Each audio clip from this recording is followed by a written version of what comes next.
Hey everybody, welcome to SMG Viewers Comments, episode 121. Before we get going, just want to let you know that this episode is brought to you by virtualshield.com. It's what I use to keep my web browsing private and to access any streaming service from where I choose. You can get a 20% discount from the link in the description below. Check it out. Let's get right to it.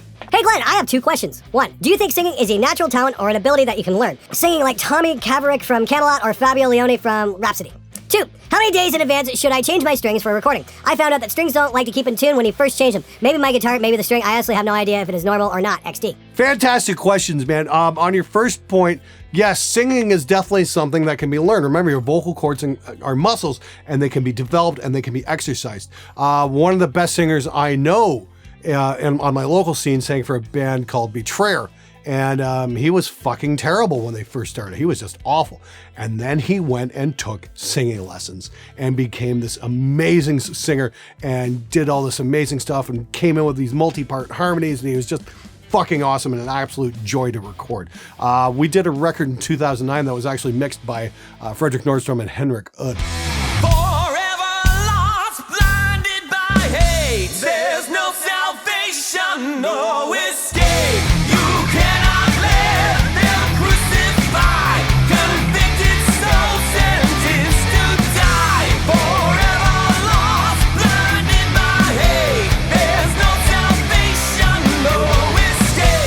As to your second point, I put my strings on just before I record most of the time. If I got something serious, yeah, I'll drop on a new set of strings. If they're not staying in tunes because they haven't seated correctly, just grab the string and kind of twist it like so.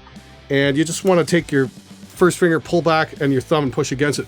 And what that's going to do is get it seated up on your tuners up here and make sure it's locked in place. And then it shouldn't really go out. Just make sure you stretch them out pretty well and then do that little twist thing. That should get you in shape.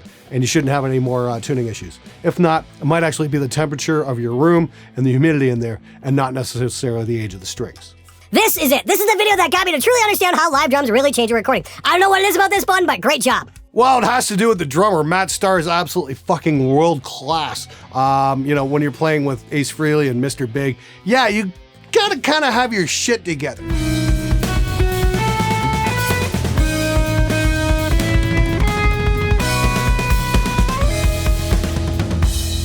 Watching Matt work was really something else. And, if you ever wanted to mix some live drums and from a world-class player, yeah, check out the drums on this program because, yeah, they're freaking amazing. But thanks for the compliment. I really do appreciate it.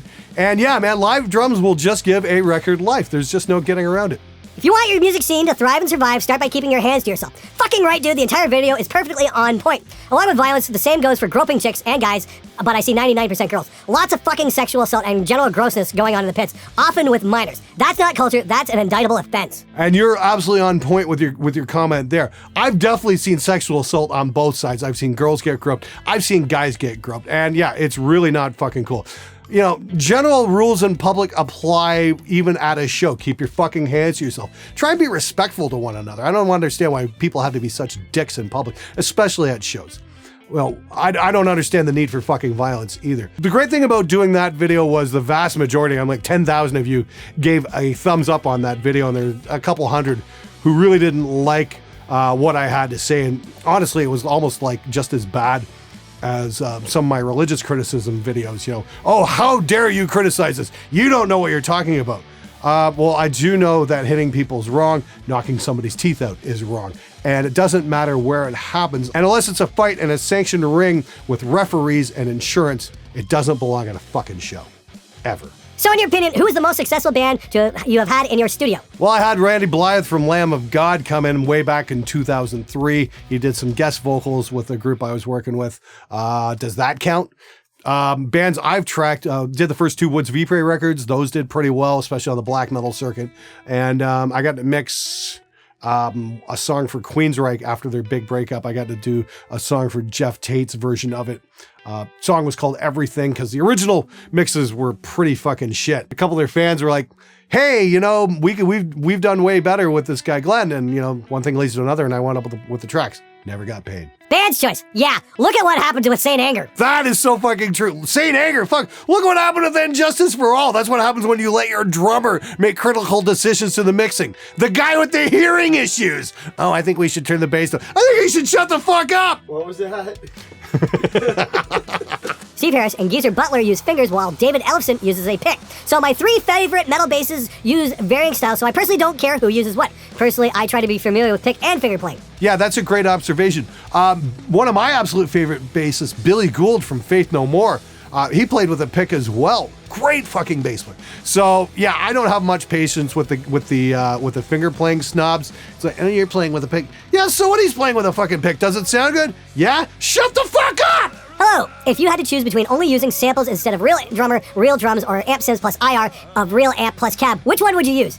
And I would like to see a review of Amplitude 4. I think you're trying to ask if I had to use samples or on drums or an amp sim. I would definitely say amp sim. You know, if I could get my hands on like a Kemper or something, yeah, great. That'll do the trick. But real drums still slaughter samples any day of the week. There's just no getting around that. And yes, I will definitely check out Amplitude 4. It is on my list. I actually met the IK Multimedia guys at AES in New York City there a couple weeks ago, and they were very interested in doing some stuff with me. They've got a whole whack of plugins that I might be demoing. We'll see where it goes. Yeah, but I know the Amplitude stuff can be pretty good. We'll check it out. 4:30 practice time yesterday. I got there 4:45, sat and waited till they rolled up at 8:30. Fucking done. Good for you, man. Kick those fucking bastards out of your band or just leave. If they're not going to fucking show you the respect that you deserve for you making an effort, yeah, don't waste your time. There's plenty of other musicians out there, and you fucking deserve better than that bullshit. Good for you for leaving. Hey Glenn, did you end up going with the Panasonic GH5? How's it working out for your YouTube videos? The results look great. Just wondering how the autofocus is working out. Yes, I switched over to the GH5, I don't know, a couple months ago. And yeah, it's fantastic. First and foremost, because it has a flip around screen. I worked with the Sony A7S for the first 3 years of the show, and it's a great camera. But having to constantly hook a monitor up over and over and over every single time I wanted to shoot the show, that's a lot of extra work that it adds up to. You know, if you're behind the camera, the A7S is fucking fantastic, but if you're in front of it, no, it's a gigantic pain in the ass. Doesn't seem like much, but you know, if I need to do a close-up or something like that on a piece of gear and then put the camera back on the sticks to do a monologue, that's another fucking extra step I've got to take every single time. So yeah, first and foremost, the flip around screen is huge.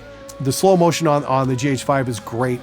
And you know, the app I use to control the camera is great here. I can focus the camera from right from where I'm sitting, and it just locks down the focus and stays there.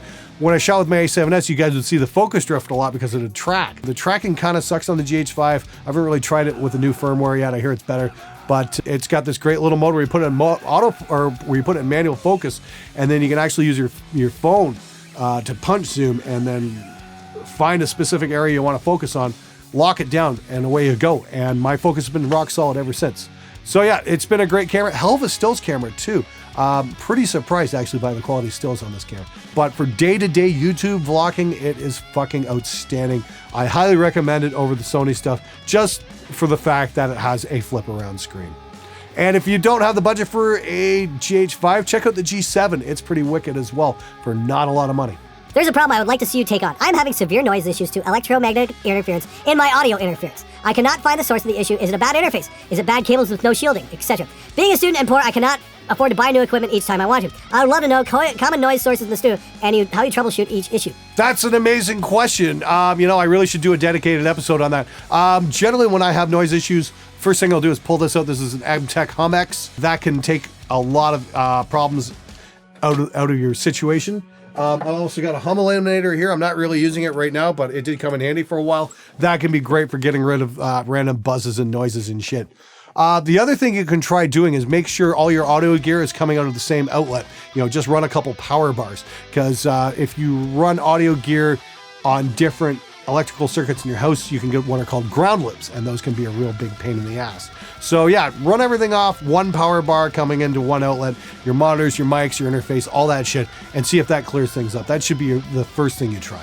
How do you record drums using a 3 or 4 mic setup with a Focusrite 2i2? You don't. You get the next one up. The 2i2 only has 2 mic preamps. You're going to need minimum 4 mic preamps. I recommend the 18i20. It's about $500. It's got 8 mic preamps on it, and it'll definitely do the job, and it just runs fantastic. Highly, highly recommended.